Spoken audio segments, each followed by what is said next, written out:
शिवाय गुरवे नमः।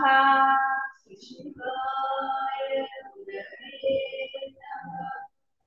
शिवाय गुरवे नमः।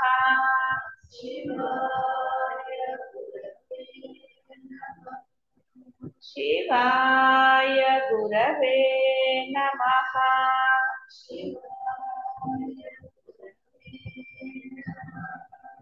शिवाय गुरवे नमः।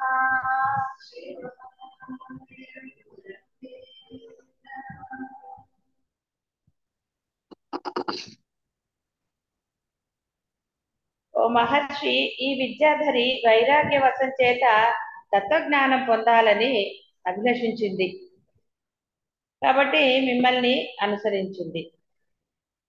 ఇక మీకు తెలియందంటే ఏమున్నది? చిత్ శక్తియే అజ్ఞాని విషయంలో దాటుటకు కష్టసాధ్యమైన మాయ యొక్క రూపంగా విజృంభిస్తోంది. దానికి సమస్తము ఆద్యంతరహితము నిరామయమగు బ్రహ్మం యొక్క శక్తిగాను చమత్కారంగాను ప్రస్ఫుటమవుతుంది. యథార్థానికి ఇక్కడ సృష్టి లేదు, లయము లేదు, ఏ కార్యము ఉత్పన్నం అవటమే లేదు, నశించటం లేదు. అయితే చిత్ శక్తియే ఈ దేశకాల క్రియా ద్రవ్యాది రూపంగా అభివ్యక్తం అవుతుంది. అందుచేత ఓ ముని సత్తమ, శిల్పాలన్నీ శిలారూపాలే. ఇహ ఈ యొక్క దేశకాల మనోబుద్ధ్యాదులన్నీ కూడా ఉదయాస్తమయ రహితమైన చిద్రూపం అనే, అంటే సూర్యుడిలాగా రావటం పోవటం అనేవి లేవు. శిలచే తయారు చేయబడిన వివిధ శిల్పములేనని గ్రహించు.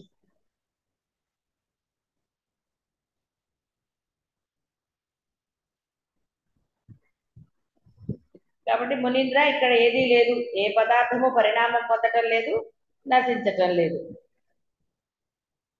చిదాకాశము తనయందే ఈ పదార్థముల రూపాలను వివర్తితమగుచున్నది. కల్ప మహాకల్పముల జ్ఞానం కూడా వాస్తవానికి లేనిదే సుమా అని చెప్పారు.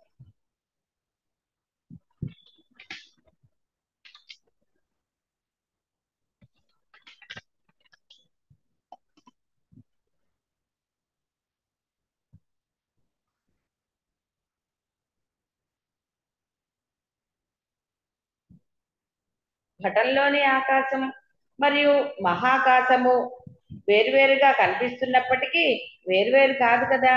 అలాగే చిత్ సత్త వలన చిద్రూపములై ఈ జగత్తులు విద్యమానమైనప్పటికీ చైతన్యమునకు భిన్నమగు జగత్తు అను రూపం ఎక్కడా లేదు.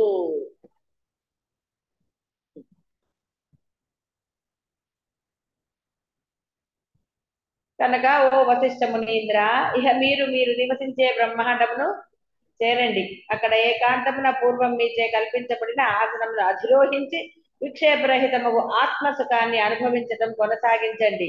ఎందుకంటే నాచే కల్పించబడిన ఈ బుద్ధి, అహంకారము, చిత్తం మొదలైన వాటితో కూడిన ఈ జగత్తు అవ్యక్త రూపమును పొందబోచున్నది. మేమైతే పరబ్రహ్మ పదమగు కైవల్యాన్ని పొందబోచున్నాము అని ఆయన అన్నట్ట. సమాధి అందు తత్పరుడైపోయాడు. కాబట్టి అర్థమైంది కదా, అన్ని కూడా ఏమీ లేనివే. ఇప్పటికి భ్రమ పోయిందా లేదా? ఎప్పుడు భ్రమాన్ని అట్లా చిన్న చిన్న వాటికి మనం ఆపాది. ఆ భ్రమ నాకు కూడా ఏవో జరుగుతున్నాయి అన్న ఒక, అంటే కోరిక. కాబట్టి అద్భుతాలు అనేవి జరగాలి అన్నప్పుడు అది ఏది అద్భుతమో అర్థమైంది కదా మీకు. అంతేగాని చిన్న చిన్న వాటికి అది అవసరం లేదది. ఒక వస్తువుతో బ్రహ్మానికి ఏం సంబంధం? వస్తువే బ్రహ్మం అన్నప్పుడు. కాబట్టి మీరు అందులోంచి బయటికి రాకపోతే మీరు ప్రతి చిన్నది, నేను అడిగేయటం కూడా బ్రహ్మమే, అద్భుతం జరిగిందండి, నేను కదలలేకపోయాను, కదిలాను. కాబట్టి అర్థమైంది కదా అందరికీ. సరే, ఇక అతను సమాధి అందు తత్పరుడయ్యాడు. రామచంద్ర, అప్పుడు ఆ అన్య జగత్ బ్రహ్మ ఓంకారం యొక్క ఉత్తరార్థమగు అర్ధమాత్ర ఎందు తన చిత్తాన్ని పూర్తిగా లయింపచేశాడు. శాంత మనస్సుడయ్యాడు. సమస్త ఇంద్రియ జ్ఞాన రహితుడయ్యాడు. అప్పుడు చిత్తం అనే పటంలో లిఖించబడిన చిత్రం వలె నిశ్చల స్వరూపుడయ్యాడు. అప్పుడు ఆ విద్యాధరి అనే బ్రహ్మదేవుని వాసనా స్వరూపుడి బ్రహ్మదేవుని అనుసరించి ఆయనలాగా జ్ఞాన తత్పర అయిపోయింది. కోరికలు నశించిపోయాయి కదా, అసలైన జ్ఞానం తెలిసింది. తెలిసిన తర్వాత మళ్ళీ భ్రమల వెంట పరిగెత్తకూడదు. అంటే ఆయనలో లీనమైంది. బ్రహ్మదేవుని అనుసరించిందంటే ఆవిడ మళ్ళీ అక్కడికి కూర్చుని ఉందనే కాదు, లీనమైపోయింది. తను విడిగా లేదు అన్న జ్ఞానం స్ఫురించింది. కాబట్టి భ్రమలోంచి బయటకు వస్తే అద్భుతం కనపడుతుంది. మనం ఇంకా ఆ భ్రమలోనే ఉంటే, కోరికలు ఉన్నప్పుడు ఇలాంటివి ఉంటాయి. అది కోరిక మాత్రమే, నాకేదో జరగాలి, నాకేదో అద్భుతం జరుగుతుంది, నేను ఇక్కడ ఉండి సాధన చేస్తున్నాను కాబట్టి అన్న కోరిక మనని భ్రమలో పడేస్తుంది.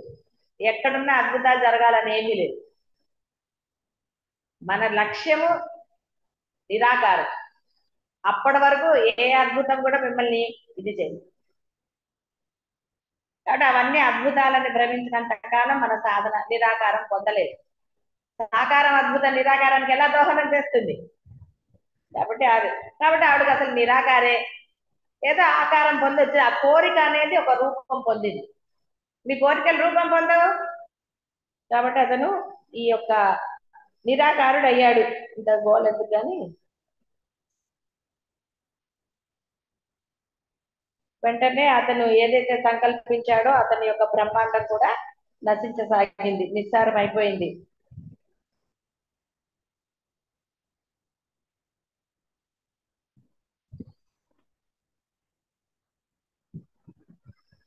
అదంతా ఎలా జరుగుతుందో ఈయన చెప్తున్నారు, మనకు అక్కర్లేదు కాబట్టి.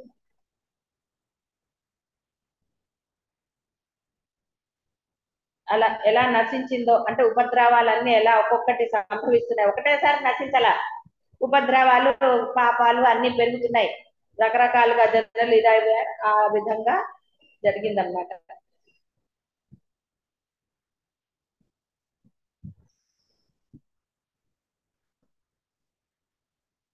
సరే, మొత్తానికి శైథిల్యం పొందింది.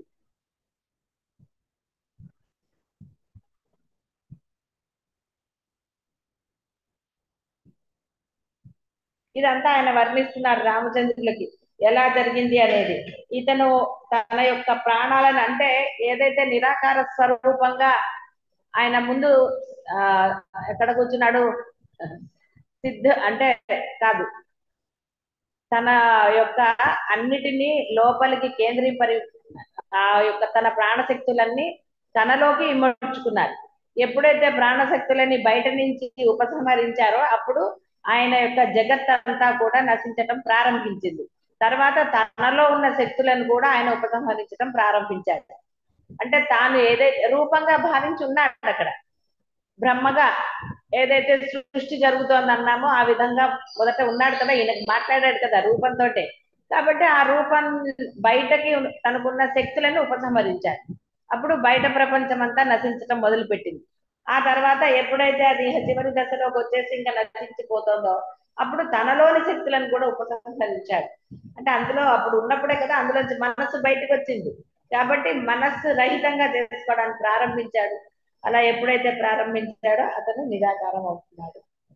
సరే, ఇక అందుకని ఆ మొత్తం అంతా కూడా ఆ యొక్క బ్రహ్మాండం నశించింది.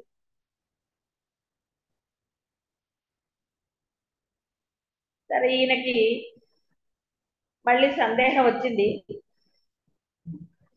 అన్ని అవయవాలు అంటారు కదా, అప్పుడు భూలోకం అతనికి ఏ అవయవంగా ఉంది, స్వర్గ రసాతలాది లోకాలు, ఇలా అడిగాడు ఆయన.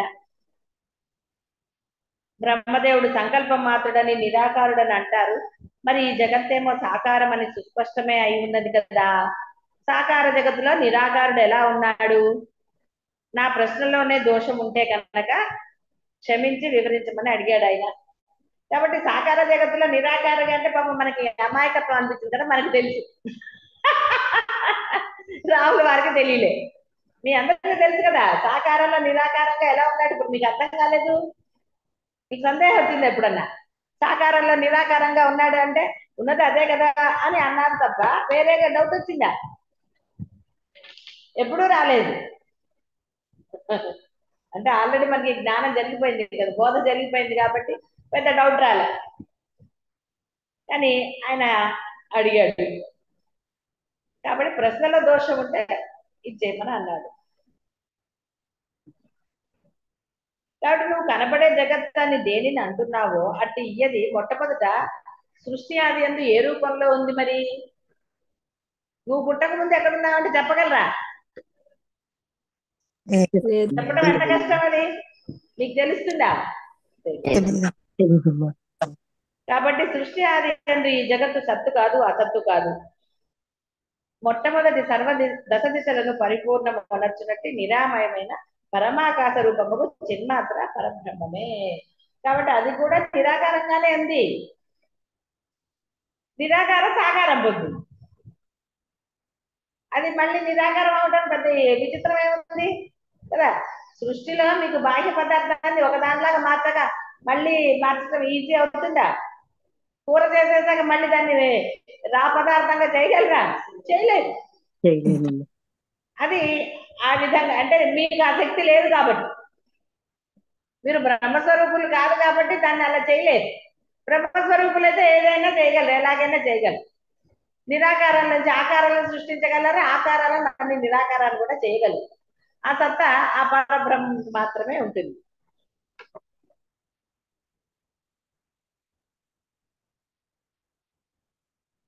అంటే ఆ పరమాకాశము తన పరమాకాశ స్వరూపాన్ని ఏ సమయం అందును త్యజించనే లేదు.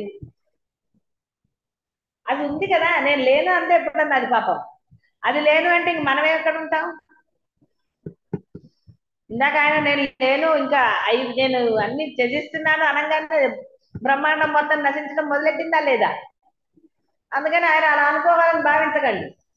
ఆయన మేము బ్రహ్మాలు అయ్యే వరకు వెయిట్ చేయి, బ్రహ్మాలు అయ్యాక నువ్వు వెళ్ళు కానీ అని చెప్పండి మాతో పాటు. ఏంటమ్మా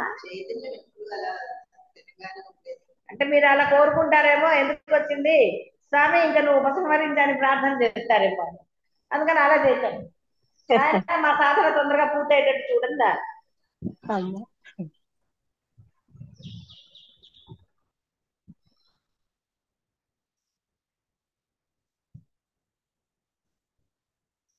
కాబట్టి ఆ పరమాకాశమే తన యొక్క చిదాకాశత్వ స్వరూపముకు ఈ జగత్తును తనకంటే వేరైన వస్తువు వలె చూచుచున్నది లేక తెలుసుకుంటాడు.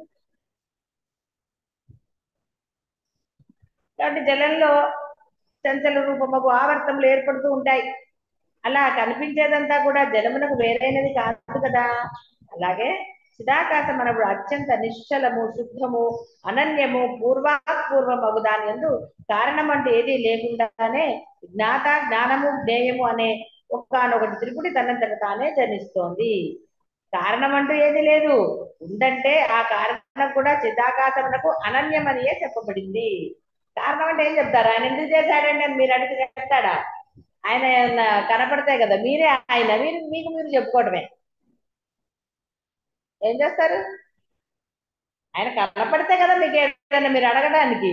ఎందుకు చేసావయ్యా, నాకు ఈ కష్టాలు ఎందుకు ఇచ్చావయ్యా అంటే ఆయన ఏమంటాడు? అసలు నేను ఇస్తే కదా కష్టాలు, నువ్వు అన్నావు కష్టాలు, నువ్వు భావించావు కాబట్టి అది కష్టమే. ఆయన అన్నాడా నేను అసలు కష్టాలే ఇవ్వలేదన్నాడు. గుర్తించావు కాబట్టి ఏడుస్తున్నావు, గుర్తించకపోతే ఏడవడం ఎందుకు? గుర్తించినప్పుడు కదా బాధ, గుర్తించకపోతే ఏగోలాలి.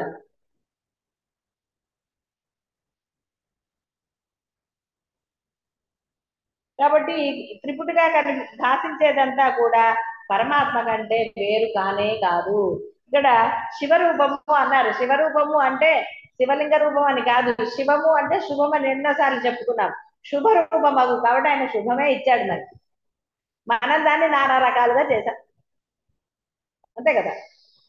చేశారా చేయలేదా? చేశాను గురువు చేశారు కదా, అనుభవిస్తున్నాం. అనవసరంగా కట్టెల పొయ్యి ఉంటే గొడవ ఉండేదే కాదుగా. కట్టెల పొయ్యిలోంచి వేరేవన్నీ కనుక్కున్నారు. కనుక్కున్నాక మళ్ళీ కొనుక్కోవాలంటే ఉద్యోగాలు ఎన్ని గొడవలు వచ్చాయండి. హాయిగా పొలంలో చేసుకుని ఉంటే అందరికి గోళం లేకుండా ఉండేదా? రకరకాలు జరగలేదు.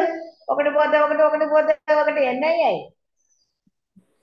కాబట్టి అది చేసిన శుభాన్ని కాస్త అశుభంగా చేసుకున్నది జీవుడే భ్రమతో.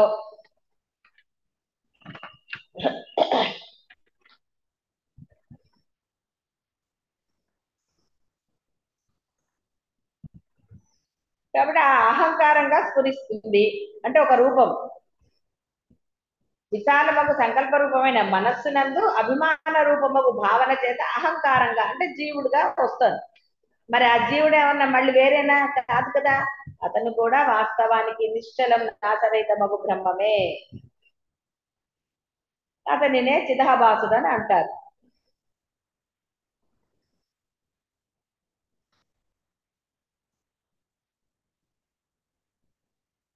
కాబట్టి చిదాభాసుడు అంటే మీరు దేహంగా భావించడం చేత నానాగోళ. సరే, దేహానుభవం ఎలా పొందడం జరిగింది అన్నాడు ఆయన రాములు గారు. ఊహలో శూన్యం నందే తనకు ఎక్కడో ఎప్పుడో పరిచయం ఉన్న నగరంలోని వీధిగా ఊహించి ఆ ఊహలోంచి అనుభవం పొందుతారు కదా. మధ్య మధ్యలో అమెరికాకి వెళ్ళొస్తుంటారు కదా, బ్రహ్మాండంగా ఉందని, ఆ రోడ్డు బాగుంది, ఆ షాప్ బాగుంది, అక్కడ స్వీట్ బాగుంది అని అనుభవం పొందట్లా, ఎప్పుడో అయిపోయింది అది. కానీ మళ్ళీ దాన్ని భావించుకుని ఊహలో, కలలో అంటలేదు, ఊహలో ఇప్పుడండి అని మళ్ళీ ఆ సినిమా చూస్తారు కదా. ఒకప్పుడు తనకి ఇష్టమైన సరే స్త్రీని భావిస్తూ ఉంటారు కదండి, గర్ల్ ఫ్రెండ్స్ తలుచుకుంటారని ఏదో మనకి రీల్స్ ఉన్నాయి కదా, ఎక్స్ గర్ల్ ఫ్రెండ్. అది అలా ఊహలో వాళ్ళు ఇక్కడ స్త్రీ అనే కాదు, ఒక వస్తువు అదా అని. ఏంటంటే స్త్రీ అనగానే అందరికీ అర్థం వస్తుందని అలా చెప్తారు అంతే. ఏది మీకు తొందరగా అవగాహనకు వస్తుందో దాన్ని చెప్పడం జరుగుతుంది అంతే తప్ప అక్కడ మనం దాన్ని ఎందుకు చెప్పారు ఏమిటి అంటే, మరి ఇప్పుడు స్త్రీ అనగానే నవ్వలేదు మీ అందరూ. అదే ఒక వస్తువు కనపడుతుంది అంటే సీరియస్ గా చూస్తారు, గర్ల్ ఫ్రెండ్ అంటే నవ్వుతారు.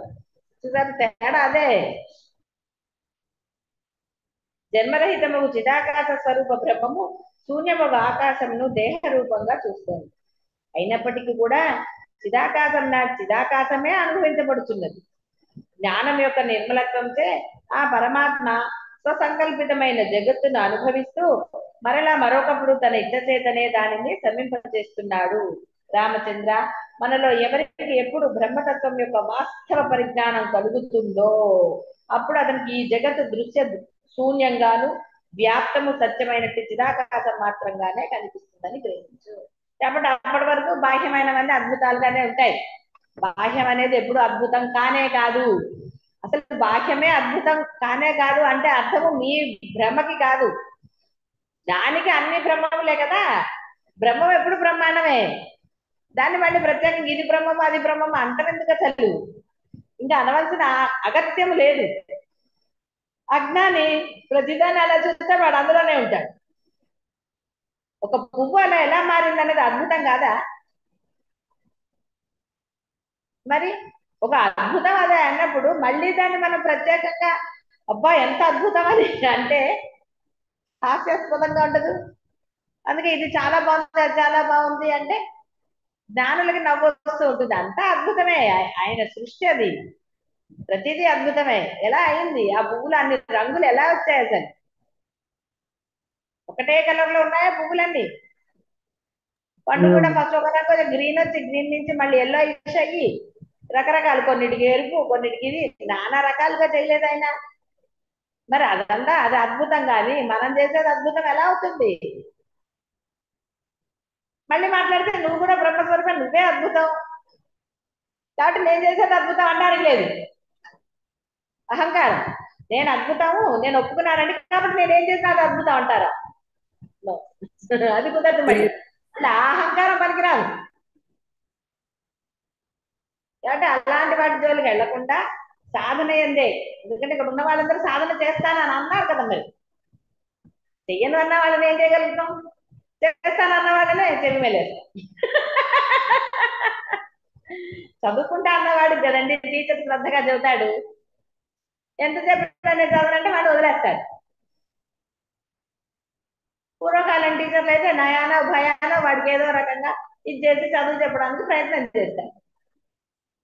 ఏదో ఒకటి కనీసం 10th క్లాస్ గట్టెక్కరా అని అంటారు. పూర్వకాలం అది కూడా ఏం లేదనుకోండి, తీసుకెళ్లి పొలంలో పడేసేవారు కదా, హాయిగా ఉండేది. ఇప్పుడు లాగా ఇన్ని ఉద్యోగాలు గోలలు, చదువుకుంటే ఆఫీసర్ చదువుకోకపోతే చెప్పరాసి, అవి ఇప్పుడు గోలలు. అప్పుడు ఆ గోలలు ఉన్నాయా? అందరూ పొలమే. సరే, కాబట్టి అర్థమైంది కదా ఇప్పుడు వాసనలు సంధించినప్పటికీ. కాబట్టి ఎవరికి ఎప్పుడు బ్రహ్మతత్వం యొక్క వాస్తవ పరిజ్ఞానం అంటే ఆచరణలో పెట్టి స్థిరంగా ఉంటాడో అతనికి ఈ జగత్తు దృశ్యశూన్యంగాను వాస్తవము సత్యమైనట్టు చిదాకాశం మాత్రంగాను కనిపిస్తుంది. అప్పటి వరకు భ్రమలే. అప్పటి వరకు భ్రమలే అంటే అదేదో ఏమంటే నా దోషం కాదు కదండి ఆయన దోషం అంటారేమో, కాదు మీ దోషమే.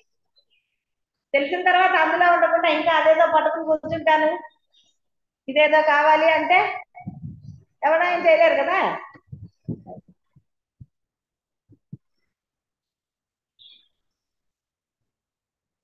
కాబట్టి జగత్ వాసనలు శమించినప్పటి దృష్టికి ఇదంతా నిరాకారము నిత్య సత్యము బ్రహ్మంగానే గోచరించగలదు సుమా.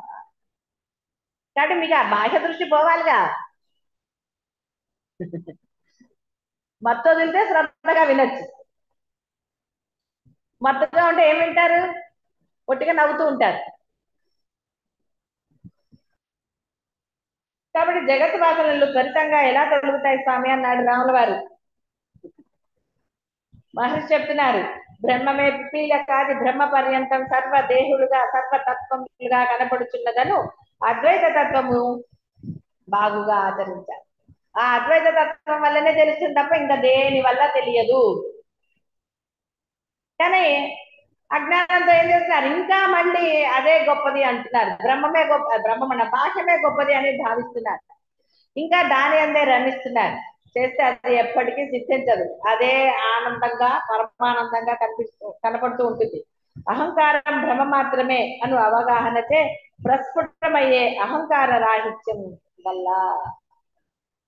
కానీ నేను జీవుణ్ణి కాదు, నేను పరబ్రహ్మ స్వరూపాన్నే, కాబట్టి నేను ఇలా ఉండకూడదని నిశ్చయం కలగాలి. అహంకారం జీవలక్షణం పోవాలి.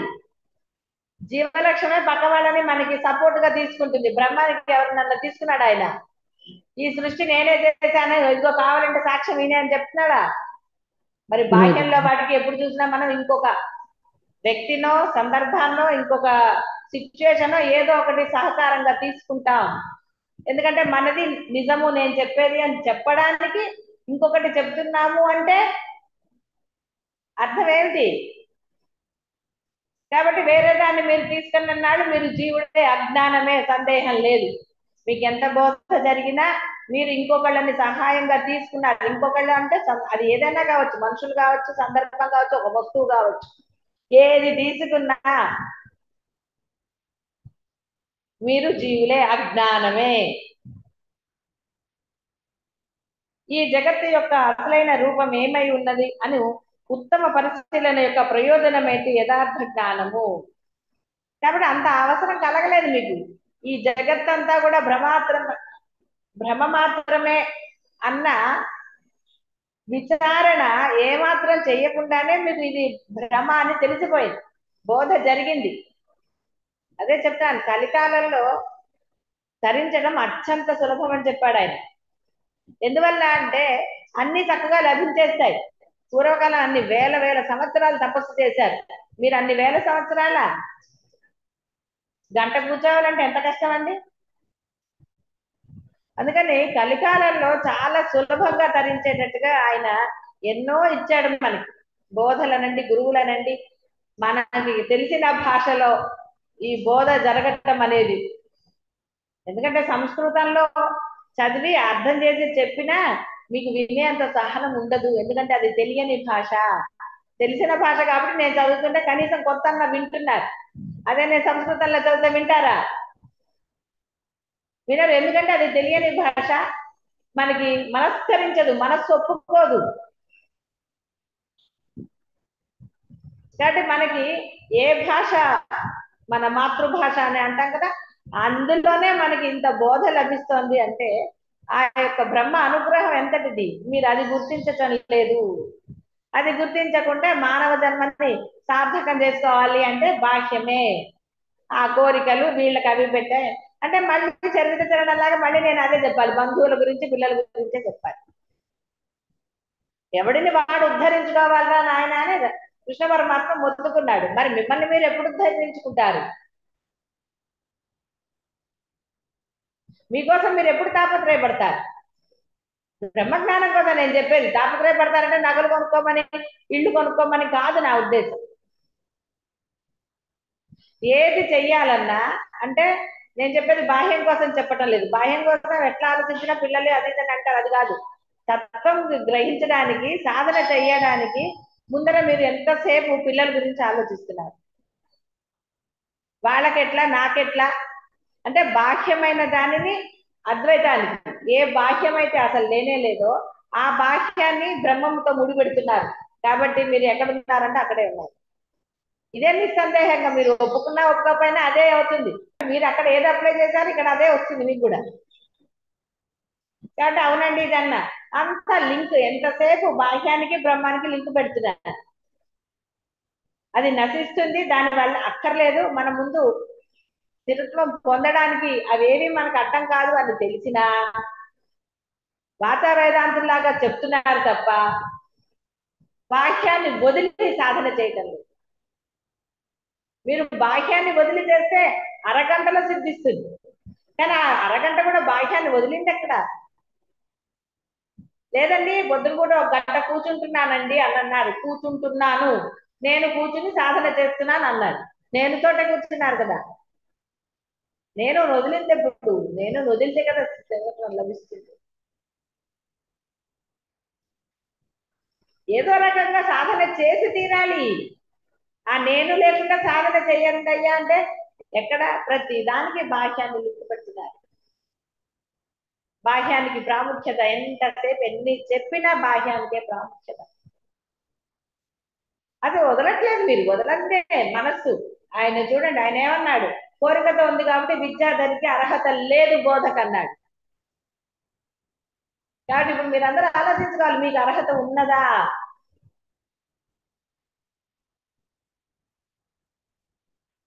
కాబట్టి ఎలర్ట్నెస్ పెట్టుకుంటే మీకే మంచిది అని నేను అనను. జన్మరాహిత్యం పొందుతారు. కాబట్టి మంచి చెడే ఉంది. అసలు జీవుడికి మంచి చెడు అంటే వాడికి ఇష్టమైతే మంచి, ఇష్టం కాకపోతే చెడు అంటాడు. కానీ ఇంత బోధని మామూలు మాటలు అంటే బూడిదలో పోసిన పన్నీర్ లాగా మీరు వృధా చేసుకుంటే జన్మని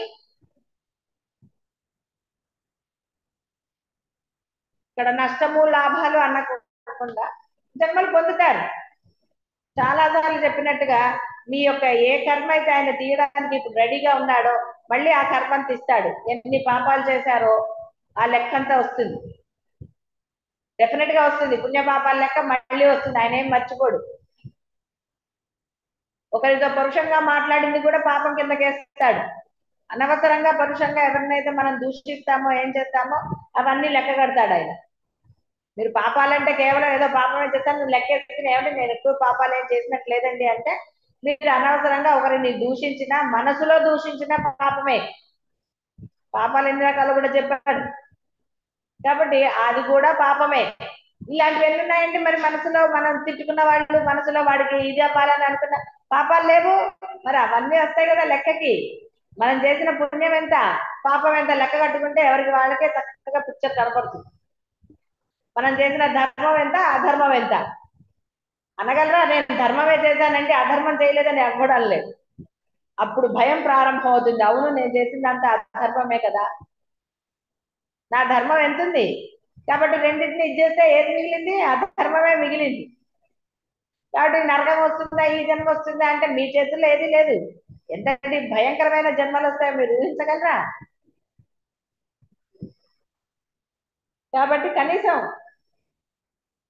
ఇంత బోధని నేను వృధా చేసుకోరాదు. జన్మరాహిత్యాన్ని పొంది తీరాలి. జన్మరాహిత్యానికి నాకు ఈ భాష్యమే అడ్డము. కాబట్టి నేను త్యజిస్తున్నాను అని దృఢ విశ్వాసమో సంకల్పమో ఏదోటి జరగాలి. గురువు చెప్పిన దాంట్లో సూక్ష్మాన్ని గ్రహించి అవి ఉంటాయి, వాటి గురించి మీరు ఎప్పుడైతే తపన పడకుండా కష్టాల గురించి ఇదవ్వకుండా ఉంటారో అప్పుడు మీరు కూడా స్థిరత్వం వస్తుందని చెప్పడానికి ఏదో చెప్తాడు ఆయన. గురువు ఎప్పుడైనా ఒక కష్టము అని చెప్పి నేను అంత అనుభవించాను అన్నాడా? సరదాగా చెప్పాడా? మీకు ఏమన్నా ఇది చెప్పాడా? ఆ కష్టాలను పట్టుకుంటే గురువు ఇక్కడికి వస్తాడా? గురువు అవుతాడా? అప్పుడు అవుతాడా అంటే ఉద్దేశం నేను ఏదో గురువు కోసం కష్టపడ్డాను అనుకోలేదు. గురువుల లక్ష్యం గురువుదే ఎప్పుడు కూడా.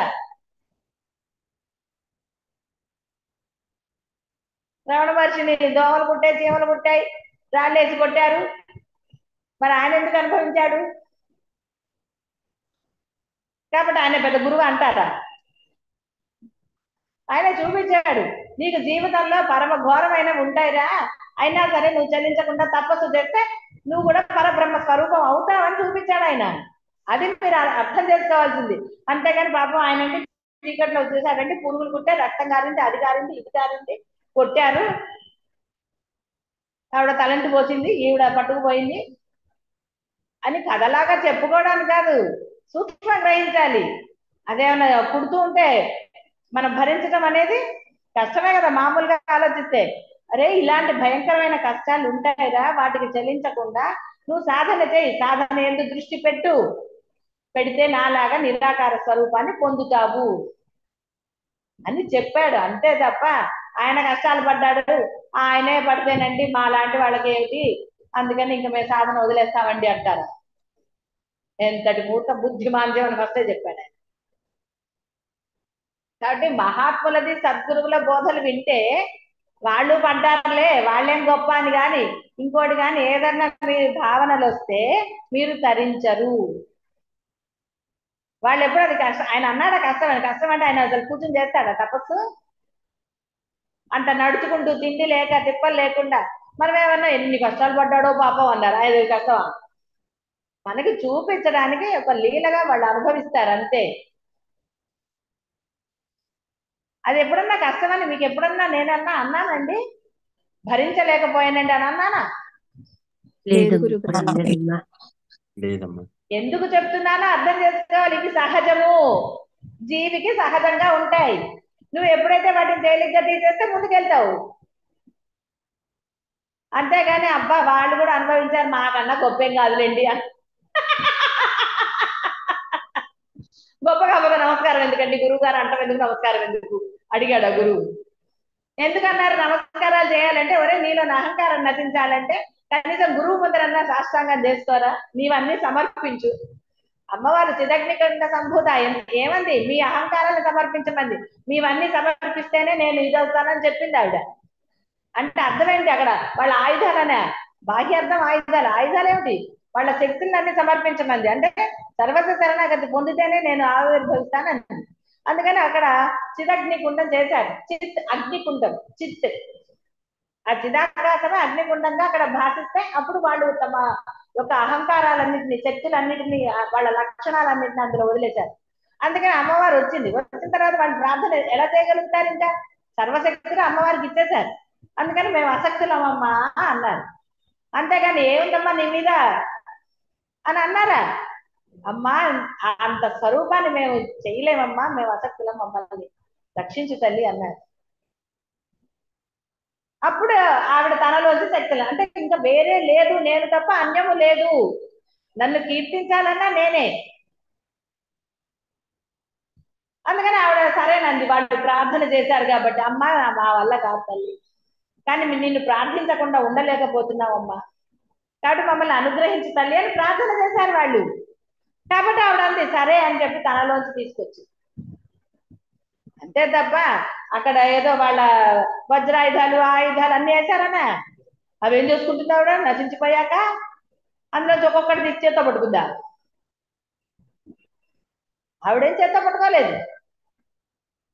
ఎప్పుడైతే సర్వస్వ శరణాగతి అయ్యారో అప్పుడు ఆవిర్భవించింది. ఎందుకంటే వాళ్ళు అన్నారు అమ్మ ఈ రాక్షసులని మేము భరించలేకపోతున్నాం తల్లి అని, మా వల్ల కావటం లేదు అని అన్నారు కాబట్టి ఆవిడ వస్తాను, లేదా ఆవిడ ఎందుకు వస్తుంది? కాబట్టి ఎలా వచ్చింది?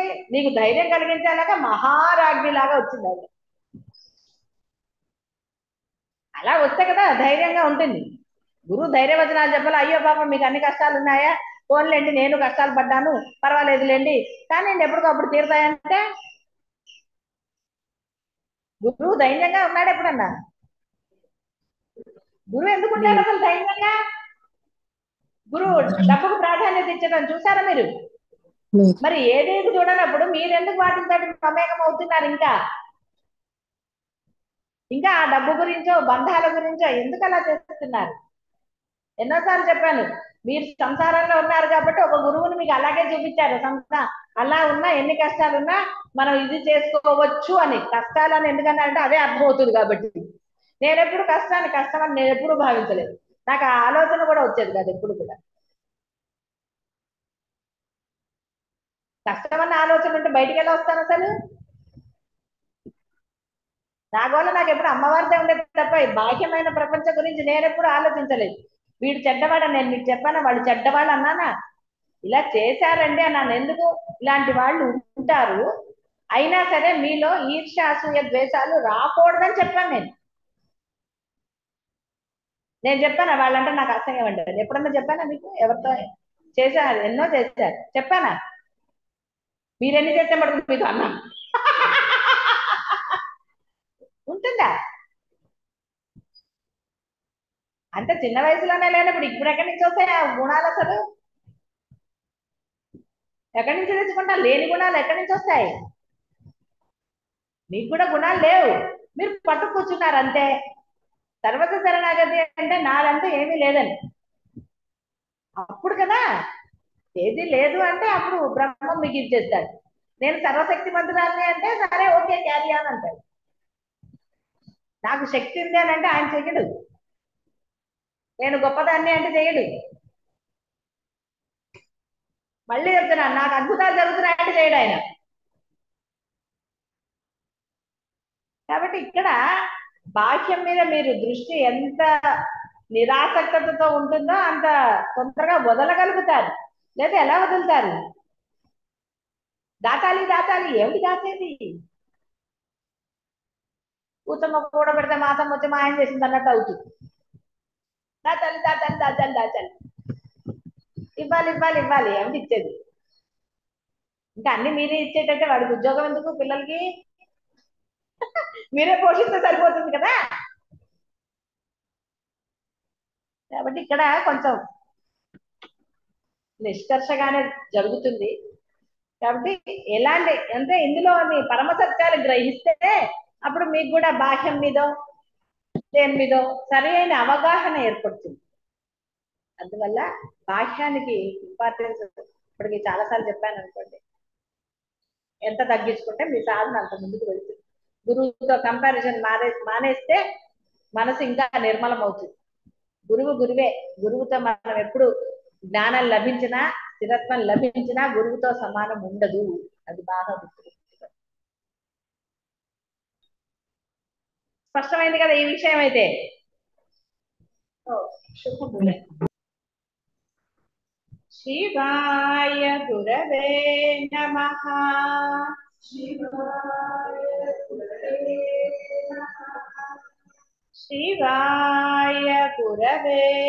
నమః.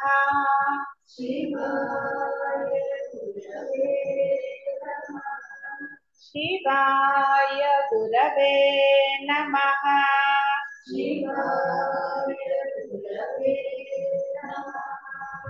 శివాయ గురవే నమః. శివాయ గురవే నమః.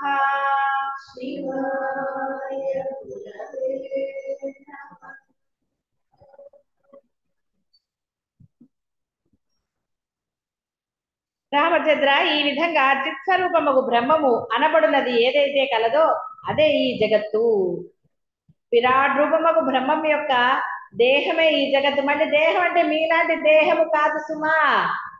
దేహము అంటే ఒక ఆకారం. ఆకారం అంటే మీ ఆకారం అని కాదు, అంతా పరుచుకుని ఉంది. ఆకారాలు ఎన్నో ఉన్నాయి కదా. ఎక్కడైనా ఒకటే ఆకారం ఇంకా వేరే లేదు అనగలరా? రకరకాల ఆకారాలు. కాబట్టి అంతా అదే దేహము అంటే అర్థం అదే. అంతే తప్ప దేహం అనగానే మళ్ళీ మీలాగా కాళ్ళు చేతులు ముక్కు కాదు. చిన్మాత్ర బ్రహ్మం సంకల్పాకాశ రూపత్వమును అభ్యసించినదై ఉంటుంది. అంటే సంకల్పవశ చిన్మాత్ర బ్రహ్మానికి సంబంధించిన స్థూల శరీర భ్రాంతి ఉదయించి అది ఏ ఈ జగదాకారంగా భాషిస్తుంది. అది ఏ బ్రహ్మాండం అని పిలువబడుతుంది. ఈ జగత్తంతా బ్రహ్మం యొక్క సంకల్ప కల్పనా రూపం మాత్రమే. అనగా అధిష్టాన దృష్టిచే ఇదంతా చిదాకాశం మాత్రమే. కనుక యథార్థానికి నామరూపాత్మకమైన ఈ దృశ్య జగత్తు లేదు. అహంత్వం ఇత్యాదులు కూడా వాస్తవానికి లేనే లేవు. కాబట్టి అది బ్రహ్మాండమా ఇంకోట మీరు ఎన్నన్నా సరే. కాబట్టే మనము దీని గురించి దాని గురించి ఆలోచించవలసిన అవసరం లేదు. నేను అన్న ఐడెంటిటీతో ఉంటున్నారు కాబట్టి ధర్మం చేయాలి. నేను ఐడెంటిటీ లేని వాళ్ళకి ధర్మం లేదు. ధర్మం ఉందా వాళ్ళకి విధించబడి లేదు, గుర్తుపెట్టుకోండి. నేను ఐడెంటిటీ లేని వాళ్ళకి ధర్మం ఉండదు. ఎందుకంటే వాళ్ళకి ఒక బంధం అని కానీ, ఒక విషయం అని కానీ, ఒక ప్రదేశంతో కానీ వాళ్ళకి ఏమన్నా ఉందా? ఎటువంటి లింకులు లేవు దేనితో అయినా సరే. అందువల్ల జ్ఞానికి దేనితో ఒక బంధమో ఒక ఇదో ఏది ఉండదు. ఉండదు కదా అని ఎలా అంటే అలా ఉంటారని భావించరాదు.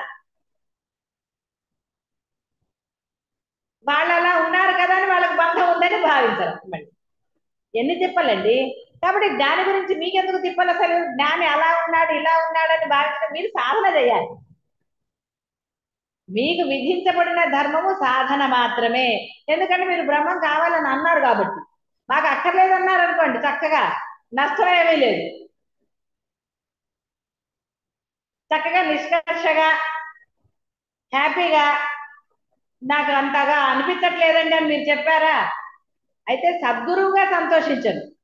అట్లీస్ట్ మీరు గురువు దగ్గర నిర్భయత్వంతో ఉన్నారని సంతోషిస్తారు. నిర్భయత్వమే కావాల్సింది, అందులో సందేహం లేదు. రెండు పడవల మీద కాళ్ళు ఎప్పుడు కూడా కుదరదు. కాబట్టి నిర్భయంగా మీరు నాకు ఇటువైపు కుదరట్లేదండి అని మీరంటే నేను శుభ్రంగా సంతోషిస్తాను. అలా కాకుండా ఇక్కడ అక్కడ అనుకుని ఎటు కాకుండా ఉంటే సద్గురువు ఎలా సంతోషిస్తాడు? దాని బదులు మీరు నిర్భయంగా నాకు బాహ్యమే కావాలండి అంటే పూజలు అనండి, ఇంకోటనండి ఏది వాట్ ఎవర్ యూ లైక్. ఆ నిర్భయత్వం ఉండాలి. అంటే సత్యసంధత కలిసి ఉండాలి.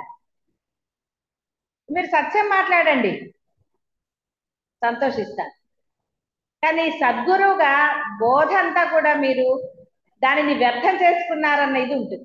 అంటే బాధ అంటే మీరు వేరేగా అనుకోకండి. నాకెందుకు బాధ అంటే జన్మ వృధా అవుతుందనే ఇదే తప్ప నాకేం బాధ. మీరు మళ్ళీ జన్మలు ఎత్తితే అయితే గురువు ఎన్ని జన్మలైనా శిష్యుడి కోసం వస్తాడంటే ఈ రూపంలోనే వస్తాడని ఉందా?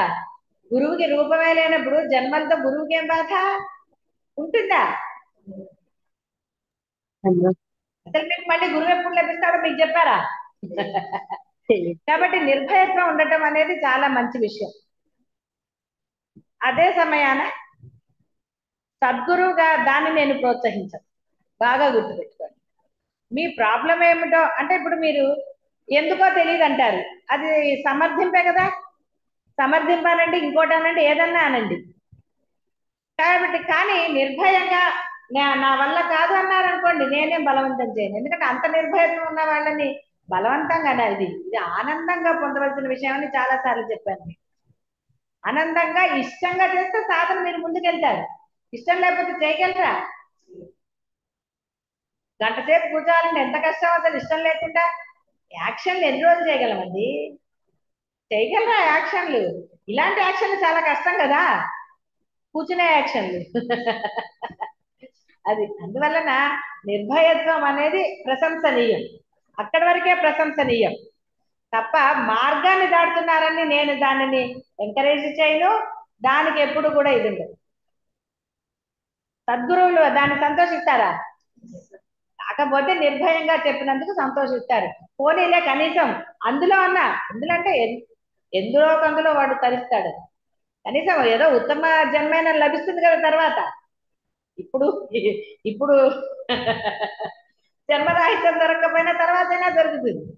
కానీ ఎక్కడ మనకు అది లేదు కదా. మన ఎక్స్పైరీ డేట్ మనకి తెలియదు, మన జన్మలు మనకి తెలియవు. ఎందుకు హెచ్చరిస్తారు గురువు? గురువుకి మీ భవిష్యత్తు తెలుస్తుంది కానీ మీకు తెలుసా? అంత కరెక్ట్ గా చెప్పే జ్యోతిష్కులు ఇప్పుడు లేరు కదా మన దగ్గర. పోనీ ఉపాసనా బలంతో ఉన్న వాళ్ళైతే చెప్పవచ్చు. మీకు మంచిగా చెప్పానంటే మీరు బ్రహ్మలు అయి తీరుతారంటే మీరు సాధన చేస్తారా? చేస్తారా చెప్పండి? ఎవరు చేయరు. అబ్బా మీరు చెప్పారు గురుగారు, మీరు అన్నారంటే అయిపోతుంది కదా, ఇంకెందుకండి అంటారు. ఎంత డేంజర్ అండి అవునమ్మా. కదా. అందుకనే చెప్పరు గురువు, ఎందుకంటే అప్పుడు ఎంత బాహ్యంలో దిగబడిపోతారండి. అవునమ్మా. బురద అదే ఏంటారు ఊబే, అదేంటారు ఊబిలో రాగలరా బయటికి. గురువు పీకినా ఎక్కడ వస్తారు ఇంకా. పోయేటప్పుడు వస్తుందన్నారు కదండి, ఇంకా మేము పోవట్లేదు అంటారు. అది అందుకని గురువు ఏది చెప్పాలో అవే చెప్తారు, అలాంటి చెడువే అని చెప్పరు. ఎప్పుడు పోతారు, ఒరే ఇంకా 2 రోజుల్లో పోతావు సాధన చేయని చెబుతారా? అలా కూడా చెప్పరు. ఏది హెచ్చరికలు చేయాలో అవే చేస్తారు, కొంత కఠినత్వంతో కూడి ఉంటే. మరి ఇంకా అమ్మాలమ్మ అంటే చేస్తారండి మీరు? కాబట్టి అహము త్వం అంటే నువ్వు నేను, అహం అంటే నేను, త్వం అంటే నువ్వు, సంస్కృతం. అవి కూడా లేవు. ఎక్కడ నేనే లేదు, నువ్వు ఎక్కడి నుంచి వచ్చావు? ఎవరన్నా పోయాక లేచి నువ్వు ఇట్లా అంటే, అందుకే డాక్టర్ సర్టిఫికేట్ కూడా అడుగుతారు డాక్టర్ దగ్గర. ఇప్పుడు ఒకవేళ పోయిన మనిషి మనం ఒప్పుకుంటామంటే డాక్టర్ దగ్గర తీసుకెళ్ళి కన్ఫర్మ్ చేసుకుంటాం కదా పోయారు అని. మళ్ళీ సర్టిఫికేట్ కూడా తెచ్చుకుంటాం. ఒకవేళ వాడు లేకపోతే ఎవరో నువ్వు పోయావురా సర్టిఫికేట్ ఉంది అని చెప్పాలి. అంతే కదా. లేదు సర్టిఫికేట్ సరే ఆస్తుల కోసం అది వేరే విషయం చెప్తున్నాను. నువ్వు పోయావు సర్టిఫికేట్ కూడా తెచ్చుకున్నారు, నువ్వు బతుకు వస్తే ఎట్లా? ఇప్పుడు మాకు ఏంటది ఇన్సూరెన్స్ రావాలి, జోక్స్ ఉంటాయి కదా. అవునమ్మా. మాకు ఇన్సూరెన్స్ రాదు, నువ్వు చచ్చిపో. చిన్మాత్రము నిర్మలము వికారరహితమగు చిన్మాత్రమునందు సాకారమగు ఈ జగత్తు ఎట్లు దేనిచే జనించగలదు? కాబట్టి ఈ జగత్తు మిథ్యగానే జనించిందని, మిథ్యగానే కనపడుతోందని అనక తప్పదు. ఇంకా అంతకన్నా వేరే అనే ఛాన్స్ ఉందా అసలు?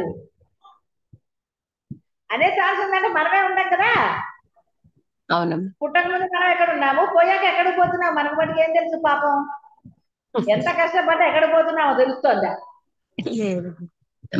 అసలు బస్సు ప్రయాణం మొదలెడితే అది కరెక్ట్ గా గమ్యానికి వెళ్తుందన్న నమ్మకం ఉందా? లేదు. లేదు గురుగారు. ఏదీ లేదు అసలు. పడుకున్న వాళ్ళని లేస్తామో లేదో తెలీదు, లేచిన వాళ్ళని పడుకుంటామో లేదో తెలీదు. నిద్రపోతారని ఉందా? చెప్పలేం కదా. లేదమ్మా. కాబట్టి అంతా మిథ్యయే. మిథ్యగానే ప్రియ అప్రియ భావములకు కారణమవుతోంది. ఆ మిథ్యా రూపమే ఇష్టము అయిష్టాలు, కష్టము సుఖము దుఃఖము ఇన్ని అంటున్నారు. అసలు లేదు మొర్రో అంటే ఉందనే కదండి పట్టుకుంటారు. నిష్ప్రపంచమగు బ్రహ్మమే తన ఇచ్చచే జగత్శూన్యము అగు చిదాకాశాన్ని జగద్రూపంగా చూడటం జరుగుతోంది. వాయువు అంతటా ఉన్నప్పటికీ అది కదులుతున్నప్పుడే దాని ఉనికి మనకి తెలుస్తుంది. కానీ మనం గాలి లేదు గాలి లేదు అంటాం. లేకుండా ఉందా? గాలి లేకుండా ఉంటే మనం ఉంటాం అసలు? ఊపిరి పీలుస్తున్నామంటే గాలే కదండి. కాబట్టి అస్సలు గాలే లేదంటే ఒక కాపు కదలట్లేదంటే అది అబద్ధమే కదా. మీరు ఊపిరి పీలుస్తున్నారా గట్టిగా అంటే గాలి అలా చేయగలరా? చూసారా? అలా గట్టిగా ఎన్నిసార్లు అంటే నిజంగా పోతారు. అలా అంటే ఉంటారండి? గాలి తనకు తానే కదులుచున్నట్లు చిన్మాత్రమగు బ్రహ్మం తన యొక్క అద్వితీయమగు చిదాకాశమున స్వయంగా జగత్తు మొదలుగా గల రూపంగా తెలుసుకుంటోంది. అందుచేత రామచంద్ర నీవు కూడా నావలనే సర్వ విశేషాలు శమించిన వాడవై ఉండెదవుగాక. ఈ దృశ్యం అధిష్టాన రూపముచే సత్యము, నిజ దృశ్య రూపముచే అసత్యము. బ్రహ్మం ఉంది కాబట్టి నిజం, కానీ నువ్వు నేనుతో చూసావా గోవింద. కనుక పరమార్థమున ఈ దృశ్యమును శూన్యము నిర్మలము అగు చిదాకాశముగానే తెలుసుకుని ఉండు. మమత్వ రహితుడవై పరమార్థమున సచ్చిత్ రూపుడవై వ్యవహారం నందు మాత్రం దేహదారి వలె ఉండు. వాసనారహితుడుగా, వాసనారహితుడు అంటే కోరికలన్నీ నశించాలని. ఇప్పుడు చిన్నపిల్లలు ఉన్న వాళ్ళు మీకేం అనుమానం రావకలే, ఇంట్లో వస్తువులు కావలసినవి మీరు కొనుక్కోవచ్చు. చెప్పాను కదా, దానికి ఫైటింగ్లు అలాంటివి ఉంటేనే అది వాసన, దాన్ని కోరిక అంటారు. అంతేగాని అవసరమైన వస్తువులు ఎలా అయితే మన శరీరానికి ఫుడ్ అవసరమో సంసారంలో ఉన్నప్పుడు కొన్ని వస్తువులు అవసరం ఉంటాయి, అవి కొనుక్కోవాల్సిందే. అప్పు చేసి కొనుక్కోకూడదు. మీకు ఎంతలోనో అంత, నిజంగా ఆ వస్తువు మీకు అవసరం ఉందా లేదా అని కొనుక్కోవాలి. ఎంతవరకు అంతవరకే, పేర్చుకోకూడదు. హాయిగా ఎక్కడైనా సరే ఆ మనం చూస్తే ఇల్లు ప్రశాంతంగా కనపడాలి. అవసరం లేని వస్తువులన్నీ పేర్చుకుని కూర్చోకూడదు. పక్కింట్లో ఉంది, ఎదురింట్లో ఉందనో, లేకపోతే దానికోసమనో దీనికోసమని అక్కర్లా. మన కంఫర్ట్ మనకి, మనకి నిజంగా అది అవసరమా అలాంటివి కొనుక్కోండి. వాసనారహితం అంటే అదే, అంతే తప్ప ఏది కొనుక్కోకుండా అన్ని కోరికలు చంపేసుకుని, లేకపోతే అంటే ఏది కోరుకోకుండా మనసులో బాధపడటం అవి కాదు. మీకు డబ్బులున్నాయి అని కొనుక్కోకూడదు. మీకు నిజంగా ఆ వస్తువు, అది చెంచా అయినా సరే, చెంచా అయినా సరే మీకు అవసరం అయితే కొనండి. ఒకటికి 4 సార్లు ఆలోచించుకోండి, అవసరమైతే కొనుక్కోండి. కాబట్టి ఏది అవసరమో ఒకటికి 4 సార్లు యోచన చేసుకుని చక్కగా ఇద్దరు సామరస్యంగా అలా పిల్లలకి అయితే వాళ్ళ భవిష్యత్తుకు దాచాలా వద్దా, దాచాలని అనిపించినప్పుడు మీ దగ్గర ఉంటే దాచండి, ఎవరొద్దన్నారు. మీరు తిండి మానేసి దాచవలసిన అవసరం లేదు, పిల్లలకి ఏది చేయకుండా దాచవలసిన అవసరం లేదు. ఇప్పుడు వాళ్ళ అవసరాలు చూడాలి కదా.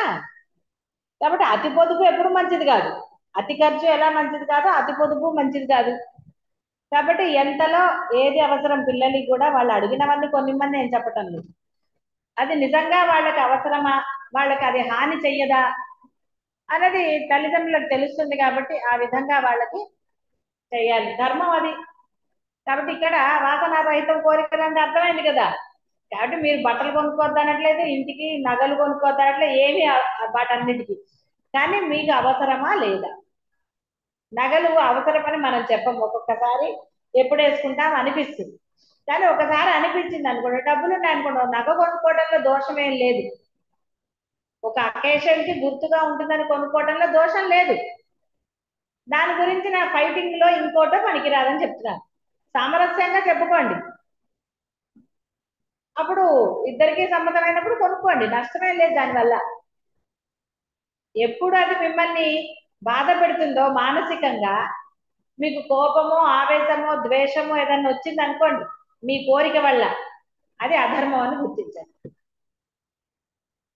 అర్థమవుతుందా. ఆ కోరిక కోరినప్పుడు అది తీర్చినా తీర్చకపోయినా అవతల వాళ్ళనంటే మీకైనా సరే, మీకు ఎలాంటి వికల్పం కలగకపోతే దానివల్ల ఏమి బాధ లేదు, ఎందుకంటే వికల్పం కలగలేదు. కానీ మీ కోరిక వల్ల మీకు వికల్పం కలిగితే, అంటే తీరకపోయినా తీరినా కలిగిందా, అది అధర్మం అవుతుంది కదా, మరి అప్పుడు దోషం అవుతుంది కదా. కాబట్టి మీ కోరిక ఏదైనా సరే 1-2 సార్లు మీరు ఆలోచించుకోండి, అది అవసరమా కాదా చూసుకోండి. డబ్బులు ఉన్నాయి, నగలు కొనుక్కోండి, బట్టలు కొనుక్కోండి, ఎవరు వద్దాం. వ్యాపారం వాడు ఎలా బాగుపడతారు, మనం కొనుక్కోపోతే. కొనుక్కోండి కదా. కొనుక్కోని వాళ్ళు ఎలాగో కొనుక్కోరు, కొనుక్కునే వాళ్ళు కూడా మానేస్తే ఎలాగా.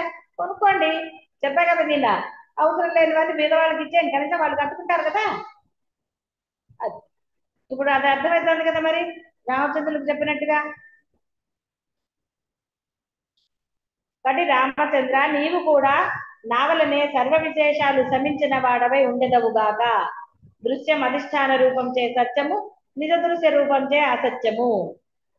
మమత్వ రహితుడవై పరమార్థమున సచ్చిత్ రూపుడవై వ్యవహారమునందు మాత్రం దేహదారి వలె ఉండు, వాసనారహితుడు. కాబట్టి మమత్వ రహితము అంటే మళ్ళీ పిల్లల్ని ప్రేమించాలా అక్కర్లేదా, పెద్దవాళ్ళు అలా అంటే అందరితో ప్రేమగా ఉండమని చెప్పాం కదా. అందరితో ప్రేమ ఉన్నప్పుడు మమత్వం అనేది ఒకరి అందే ఉండదు. నా పిల్లలు అని గిరిగిచ్చుకోరు, అప్పుడు నా వాళ్ళు, నా సామాను, నా ఇది అనేది ఉండదు. మమత్వం అంటే స్వార్థంతో కూడినది. అందరి యందు ఒకే దృష్టి ఉందనుకోండి, అందరితో సమానంగా ప్రేమగా మాట్లాడుతున్నారు అనుకోండి, అప్పుడు అది మిమ్మల్ని బాధించదు. అతి ప్రేమ చూపించనివ్వదు పిల్లల మీద. అతి గాఢమే కదా పిల్లల్ని చెడగొడుతుంది అంటారు. కాబట్టి అది మిమ్మల్ని బాధించదు అప్పుడు. అందుకని ధర్మం ఏమిటి అంటే అందరితో ప్రేమగా మాట్లాడటమే, ధర్మంగా మాట్లాడటం అంటేనే ప్రేమగా మాట్లాడటం. కాబట్టి మమత్వము అన్నది స్వార్థంతో కూడినది. నాది, నా వాళ్ళు, నావి, ఇలాంటివన్నీ కూడా మమత్వము అన్నారు. కాబట్టి మమత్వము ప్రేమ ఒకటి కాదు. ప్రేమ అంటే అందరితో ఆదరపూర్వకంగా మాట్లాడటం, అనునయంగా అనండి, సామరస్యంగా అనండి, సరదాగా అనండి, ఇలాంటివన్నీ కూడా మనకి ప్రేమం. అది అంటే మీ మాట కటువుగా రాకుండా ఉండటము. అవసరమైనప్పుడు పిల్లల్ని కోపట్టడంలో తప్పు లేదు. ఆ కోపడేటప్పుడు మనం మీరు యూజ్ చేసే పదజాలము అసభ్యకరంగా కానీ వేరే విధంగా కానీ నెగటివ్ గా వచ్చే పదజాలాన్ని మీరు వాడకూడదు. వింటున్నారా తల్లులందరూ? కాబట్టి అసభ్య పదజాలం ఒకటి వాడరాదు పిల్లల ఎదుట. రేపొద్దున వాళ్ళు అది మన మీద ప్రయోగం చేస్తే మీరు తట్టుకోగలరా? కాబట్టి పిల్లలతో ఎట్టి పరిస్థితుల్లో కూడా అసభ్య పదజాలం వాడరాదు. అలాగే నెగటివ్ అర్థాలు వచ్చే పదజాలం కూడా మీరు వాడరాదు. అలా ఉన్నప్పుడే ఆ పిల్లలు మంచి వాళ్ళుగా అవుతారు. వాళ్ళు అంటే మీరు ధర్మంగా ఉన్నప్పుడే కదా వాళ్ళు ధర్మంగా ఉంటారు. మీరు అలాగే పరుషమైన మాటలు, ద్వేషపూరితమైన మాటలు ఇలాంటివి మాట్లాడితే అసూయ దాంతో వారు అలాగే తయారవుతారు. కాబట్టి వారికి కూడా దైవాన్ని పరిచయం చేయండి. ప్రథమంగా చేయాల్సిన మీ ధర్మం అదే. పిల్లలకి దైవాన్ని పరిచయం చేస్తూ ఉండండి రోజు లేవగానే. అలా చేసి వాళ్ళని దైవం వైపు తీసుకెళ్తే ఆ దైవమే వాళ్ళని మంచి మార్గంలో పెడుతుంది.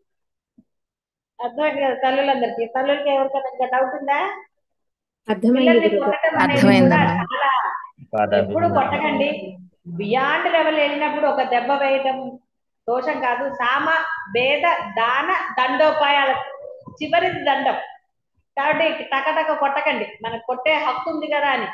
కొట్టే హక్కు ఉంటే తర్వాత పరిస్థితులు ఎలా ఉంటాయో మనం చెప్పలేము. అందువలన అదంతా పక్కన పెట్టినా మీరు వెళ్ళే మార్గం ఏమిటి? కాబట్టి సామము భేదము ఇవన్నీ కూడా అంటే వాళ్ళ భేదం అంటే వాళ్ళకి తెలియజెప్పాలి. నువ్వు చేసేది తప్పు, ఇది రైటు అనే భేదం వాళ్ళకి తెలియాలి. దానము అంటే కరుణ, ప్రేమగా వాళ్ళకి నచ్చజెప్పాలి. అప్పటికి వాళ్ళు వినకపోతే చెడు మార్గంలో ఉంటే అప్పుడు దండించవచ్చు. మొదలు మాటతో దండించవచ్చు, ఆ తర్వాత మనం వేరేదైనా. అలాగేనమ్మా. అలాగే అమ్మా. కాబట్టి వాసనారహితుడవై, శాంత చిత్తుడవై, మౌనివై, చెప్పలత్వ రహితుడవై ఆయా యథాప్రాప్త వ్యవహారాలను నిర్వర్తించు. ఇంతకుముందు కూడా వచ్చింది. యథాప్రాప్త వ్యవహారాలను నిర్వర్తించు, నష్టమేం లేదు. ఇంటికి వస్తారు, బంధువులు వస్తారు, వాళ్ళకి వండి పెట్టిన అనక్కర్లా. అలా అని అతిగా వండి పెట్టక్కర్లేదు. మీరు ఏది వండుకుంటున్నారో అదే వాళ్ళకు కూడా పెట్టవచ్చు. అంతేగాని హైరానా పడిపోయో లేకపోతే వాళ్ళని అనుకునే అబ్బో ఇప్పుడు వచ్చారు ఇప్పుడు వండాలి కామోసు అని అంత హైరానా పడవలసిన అగత్యం కూడా లేదు. మీ ఓపిక మీ ఎంతలో ఉందో, మీ ఇది ఎంత ఉందో అది అలా చూసుకుని వండి వాళ్ళకి పెట్టవచ్చు, నష్టమేం లేదు. కాబట్టి మనము ఎప్పుడూ కూడా బియాండ్ అంటాం. మనం ఎప్పుడు కూడా బియాండ్ వెళ్ళకూడదు. ఏదైనా సరే అతి సర్వత్రా వర్జయేత్. కాబట్టి ఆ విధంగా వ్యవహారం చేయాలి. యథాప్రాప్త వ్యవహారాలు, నీకు ప్రాప్తించిన వ్యవహారాలు నువ్వు అందులో నిర్వర్తించు. అంతే తప్ప కల్పించుకుని వ్యవహారాలు చెయ్యకండి. కాబట్టి ఇది సమాధిని అంటే వ్యవహారం జరిగేటప్పుడు సమాధి స్థితుడైనప్పుడు ఏ వ్యవహారాలు చెయ్యకయే విషయరహితుడవై ఉండు. అంటే అర్థం ఆలోచన కూడా చేయకుండా ఉండు. సమాధి అంటే నిశ్చలంగా కూర్చున్నప్పుడు అది కూడా చెయ్యకు అని అర్థం.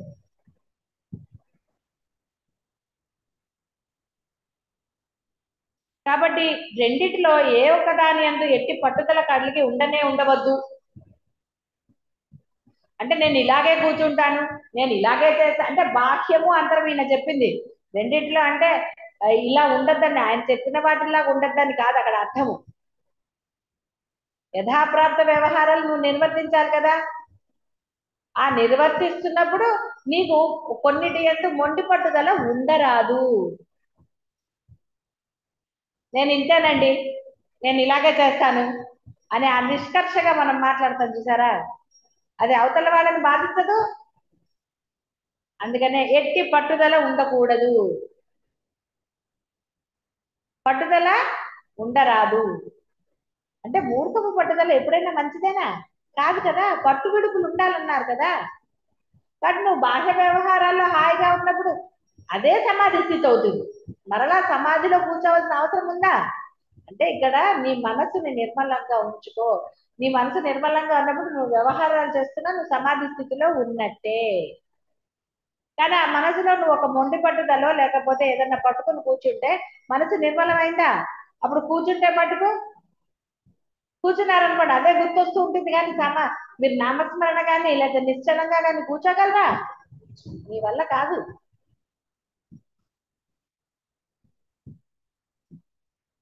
రామచంద్ర మరలా ఒకసారి ఎలుగెత్తి ప్రకటిస్తున్నాను, సత్యమగు పరమాత్మ అనుభూతియే జీవించినందుకు గాను పొందాల్సిన పరమావధి. చూడండి ఆయన అన్నాడు, ఎలుగెత్తి చాటుతున్నాను, సత్యమగు పరమాత్మ అనుభూతియే జీవించినందుకు గాను పొందవలసిన పరమావధి. ఇంతకన్నా మించింది వేరేది లేదు అని చెప్పి. పరమావధి అంటే ఇంకోటి ఉందా? పరమమైన అవధి, ఇక నీకు వేరేది లేదు.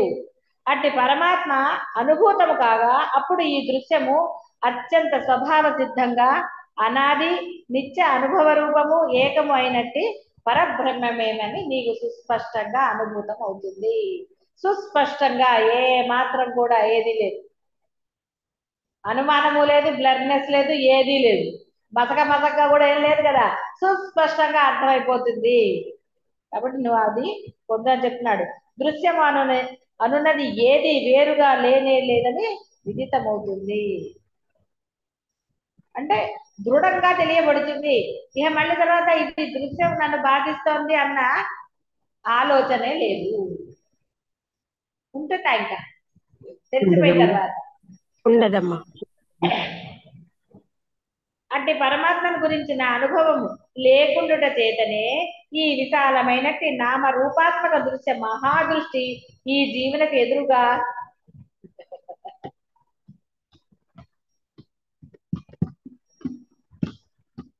మోసపూరితంగా ఉందన్నాడు. అది ఉందా మోసపూరితంగా? అది ఎందుకుంటుంది? అసలు లేనే లేదు. మోసపూరితంగా భావించేది ఎవరు? నేనే. నేను భావిస్తున్నప్పుడు అది ఇంకొంచెం డాన్స్ చేస్తుంది కానీ ఊరుకుంటుందా? పిల్లల్ని చూడండి, వాళ్ళని గుర్తించినప్పుడు ఎన్ని వేషాలు వేస్తారు వాళ్ళు. గుర్తించకపోతే మామూలుగా ఉంటారు, అల్లరి. గుర్తిస్తే అల్లరి చేస్తారు. అదే కాబట్టి ఆ పరమాత్మ గురించిన అనుభవాన్ని తెచ్చుకుంటే ఇంకా గొడవ ఉందండి, ఇంకేముందా? గొడవ చేయడానికి కూడా ఏమి లేదు. ఏడున్నారా మన టైం? స్వాములు వారు అన్నారు, స్వామి నువ్వు చెప్పిన దాన్ని బట్టి నాకు రెండు విషయాలు సుస్పష్టంగా అర్థమయ్యాయి. ఈ బంధము మోక్షము జగత్తు మొదలైనవి శూన్యము గాని సత్తు గాని కాదు. ఈ దృశ్యం అనేది అవాంగ్మానస గోచరము, మనస్సు కూడా గోచరం కాదు, ఉదయాస్తమయ రహితము, ఆధిభూత వస్త్రధారి అయినట్టి పరబ్రహ్మమే. కాబట్టి ఉన్నది పరబ్రహ్మమే అని నాకు అర్థమైంది స్వామి. ఏదీ లేదు అసలు, శూన్యము అసలు ఏది లేదయ్యా, ఉన్నది పరబ్రహ్మం అని నాకు అర్థమయ్యాయి అని చెప్పాడు ఆయన. ఈ రెండు విషయాలు మీరు ప్రవచించుండగా సందేహరహితంగా సుస్పష్టం అవుతున్నాయి. అయినా కూడా ఈ విషయం మరికొన్ని విశేషాలతో కూర్చి మరలా చెప్పవలసిందిగా అభ్యర్థన. మీరు కూడా అంటారు కదా, చెప్పినప్పుడు చాలా బాగుందండి, తర్వాత మళ్ళీ అర్థం. అలాగే ఈయన అన్నాడు, ఎందువల్ల అంటారా, అమృతం వల్లే అతి మాధుర్యములైన మీ వచనములు ఎంతగా విన్నా కూడా ఇక చాలు అని అనిపించడం లేదు మహాప్రభువు అన్నట్ట. ఏ ప్రభు? గురువులకు అందుకే కదా కష్టాలు. మీరు చెప్తే వినాలని ఉందండి, మీరు చెప్తే అనవసరంగా రాముల వారు కూడా అదే మాట చెప్పారు. ముందరే చదువుకుంటే అది స్కిప్ చేసేదాన్ని, ముందు అనుకోలేదు అసలు ఏం చెప్తున్నాడో అనుకున్నాను. అందుకని ఆయన వినాలని మళ్ళీ మళ్ళీ అడుగుతున్నట్ట. హే ప్రభు, అటు సృష్టి ఆది సంభ్రమముల దృష్టులు గాని ఇటు శూన్యత్వాది దృష్టులు గాని సత్యము కాదు అసత్యము కాదు అని నాకు అర్థమైందయ్యా. మాయతో కూడిన బ్రహ్మం, నిత్యయుక్తము సత్యమగు బ్రహ్మం అను ఈ రెండిటి గురించి తమ అనుగ్రహం చేత నేను తెలుసుకుంటున్నాను. అయితే ఇప్పుడు బోధ యొక్క దృఢత్వం కొరకే ప్రపంచం యొక్క అధ్యారోప క్రమను మరలా తెలియజేయండి. అర్థమైంది? మీరు మీ డైలాగులే ఇప్పుడు రాముల వారి కూడా సేమ్ డైలాగే కదా, మీరు కూడా అదే డైలాగ్ ఆయన కొట్టాడు. తెలుసండి అన్నాడు ఆయన కూడా, అన్నాడు కదా, తెలుసుకున్నాను అన్నాడు కదా, సేమ్ టు సేమ్. సో మీ అందరు రాముల వారిలే అనమాట, ఇంకేముంది. కాబట్టి ప్రపంచం యొక్క అధ్యారోప క్రమము మరలా తెలియచెయ్యండి, మళ్ళా కాస్త మాయను పోగొట్టండి అన్నాడు. ఒట్టిగా పోతుందా, కంటక్షోభ లేదు. ఉందమ్మా. సరే, రేపు ఆయనది చెప్పుకుందామా. సరే, ఓకే, శుభం భూయాలు.